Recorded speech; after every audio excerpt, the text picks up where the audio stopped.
Mukunda jewellers మొట్టమొదటి factory outlet లో long హారాల పండుగ. ఈ ఆఫర్ నవంబర్ 8 నుండి 16 వరకు.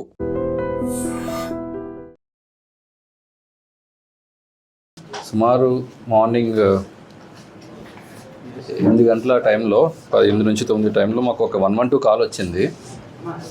ఎవరైతే ఈ వర్షిని అపార్ట్మెంట్స్ ఉన్నో అందులో ఒక నైబర్ మాకు కాల్ చేశారు. ఇలాగా వర్షిని మా అపార్ట్మెంట్ పక్క అపార్ట్మెంట్లో ఇలాగ ఫైర్ యాక్సిడెంట్ అయింది, ఎవరికో మంటలు అంటుకున్నాయని ఆవిడ ఫోన్ చేసింది. ఫోన్ చేస్తే మా వాళ్ళు వెంటనే అక్కడికి రష్ అయ్యారు. రష్ అయ్యి అక్కడ ఏం జరిగిందో చూడగా అక్కడ ఒక 53 సంవత్సరాలు ఉన్న ఒక ఆడావిడ చనిపోయి ఉంది డ్యూ టు బర్న్ ఇంజురీస్. అప్పుడు మనం అక్కడ ఫస్ట్ ఆఫ్ ఆల్ దాన్ని మనం అక్కడ వాళ్ళని విచారించగా అక్కడ వాళ్ళ కోడలు వాళ్ళందరూ కూడా ఇనిషియల్గా ఇది ఫైర్ యాక్సిడెంట్ వల్ల షార్ట్ సర్క్యూట్ వల్ల చనిపోయిందని చెప్పి వాళ్ళు చెప్పడం జరిగింది. సో ఇనిషియల్గా మనం ఆవిడ చెప్పిన దాని ప్రకారం ఇది ఫైర్ యాక్సిడెంట్ అనుకుని మనం అన్యాచురల్ డెత్గా ఫస్ట్ భావించాం. తర్వాత విచారించగా మాకు లోతైన దర్యాప్తు చేయగా మాకు ఇందులో తెలిసింది ఏంటంటే కోడలే దీంట్లో అత్తగారిని చంపినట్టు తెలుస్తుంది. సో వివరాల్లోకి వెళ్తే కనుక ఇందులో మాకు కంప్లైంట్ ఇచ్చిన ఆయన ఇందులో ఎవరైతే అక్యూజ్డ్ ఉన్నారో ఆవిడ భర్త జయంతి సుబ్రహ్మణ్యం. ఈయన పౌరహిత్యం చేసుకుంటూ ఉంటాడు. ఈయన మనకి కంప్లైంట్ ఇచ్చారు. ఆయన కంప్లైంట్ మీద మనం కేసు రిజిస్టర్ చేయడం జరిగింది. FIR number 495/2025 under section 103 of BNS. So ఇందులో ఆయన కంప్లైంట్ కంటెంట్స్ ఎలా ఉన్నాయంటే వాళ్ళ మదరు 63 years,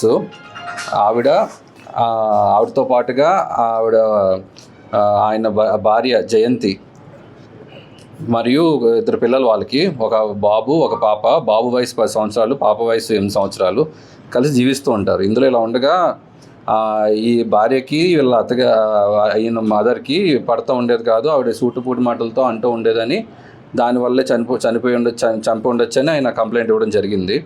సో దీంట్లో మనం విచారించగా తెలిసింది ఏమిటంటే ఈ లలితాదేవి గారు ఎవరైతే కోడలు ఉన్నారో ఆవిడ చెప్పేది ఏంటంటే మా అత్తగారు నన్ను ఎప్పుడూ కూడా పెళ్ళైనప్పటి నుండి కూడా సరిగ్గా చూసుకునేది కాదు, ఇల్లు శుభ్రంగా ఉంచట్లేదని, అలాగే ఎక్కడికి వెళ్ళినా సూటిపోటి మాటలతో తిడుతూ ఉంటుందని, అలాగే అందరి దగ్గర నా గురించి చెప్తూ ఉంటుందని చెప్పి చాలా బాధపడేదాన్ని. దానివల్లే నేను ఆమె వేధింపులు ఈ మధ్యన మరీ ఎక్కువైపోవడం వల్ల నేను ఏదో విధంగా ఆమెను చంపాలని ఆవిడ డిసైడ్ అయింది.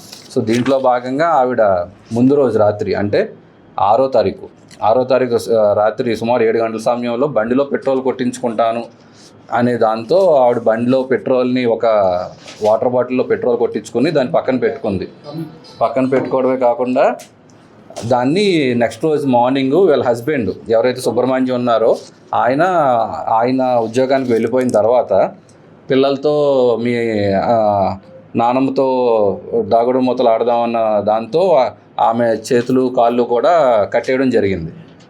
కట్టేసి సడన్గా తెచ్చుకున్న పెట్రోల్ ఏదైతే ఉందో అది ఆవిడ మీద వేసేసి అక్కడ ప్రమిద ఉంటే ఆ ప్రమిదని ఒత్తిని ఆవిడ మీద విసరడంతో అది మంట అంటుకుని దాని ద్వారా ఆవిడ చనిపోయింది.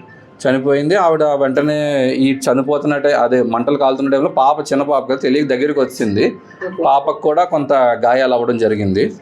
సో దాని తర్వాత ఇది జరిగింది. ఇలాగ పక్కన తర్వాత ఆవిడే కేకలు కూడా వేసింది. దీంతో పక్కింటి వాళ్ళు వీళ్ళందరూ వచ్చాక ఆవిడ ఇలాగా టీవీ షార్ట్ సర్క్యూట్ అవ్వడం వల్ల వైర్ షార్ట్ సర్క్యూట్ అవ్వడం చనిపోయిందని ముందుగా చెప్పింది మనకి. దాని తర్వాత మన దర్యాప్తు చేయగా సతీష్ గారు వెంటనే అక్కడికి రీచ్ అవ్వడం జరిగింది. దాంట్లో మనం ఇన్వెస్టిగేట్ చేయగా ఆవిడ బ్రౌజింగ్ హిస్టరీని కూడా అందులో భాగంగా మనం వెరిఫై చేయగా అందులో ఎలాగా చంపచ్చు, ఒక వ్యక్తిని ఎలాగా మనం తెలియకుండా ఎలా చంపచ్చు ఆవిడకి తెలియకుండా అని కొన్ని సెర్చెస్ మాకు అనిపించినాయి. సో దాని మీద మా అనుమానం బలపడి ఫర్దర్గా ఆవిడని క్వశ్చన్ చేయగా ఆవిడ జరిగిందంతా చెప్పడం జరిగింది. ఆవిడ మా అదుపులో ఉన్నది, ఆవిడని తొందరలో రిమాండ్ కూడా పంపడం జరుగుతుంది. సో ఇది ఈ కేసు గురించి డీటెయిల్స్ అండి. ఇంకేమైనా డౌట్స్ ఏమన్నా? ఒక్క ఆవిడేనండి. ఆవిడ మాకు చెప్పడం అయితే ప్రస్తుతానికి అయితే ఆవిడే తనకి ఏదైతే సంవత్సరాల నుంచి ఆవిడ బాధలు పెడుతుందో హింసిస్తుందో దానివల్లే నేను నా మనసులో బాధ పెరిగిపోయి నేను ఆవిడ మీద కక్ష పెంచుకుని చేశానని చెప్పడం జరిగింది. యాజ్ ఆఫ్ నౌ అయితే ఆవిడే ఇది చేశానని చెప్తుంది.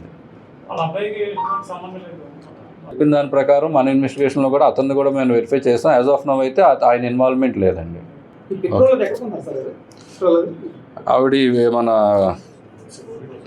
ఓల్డ్ గోసాల పెట్రోల్ బంక్ దగ్గర పెట్రోల్ కొట్టించుకున్నట్టు చెప్తున్నారు. సో ఈ బాటిల్లో పెట్రోల్ అనేది ఇప్పుడు చాలా మటుకు నిషేధించేస్తారు, మళ్ళీ మొదలవుతుంది. దాని మీద ఏమన్నా మీరు పెట్రోల్ అనేది ఇప్పుడు డేంజరే.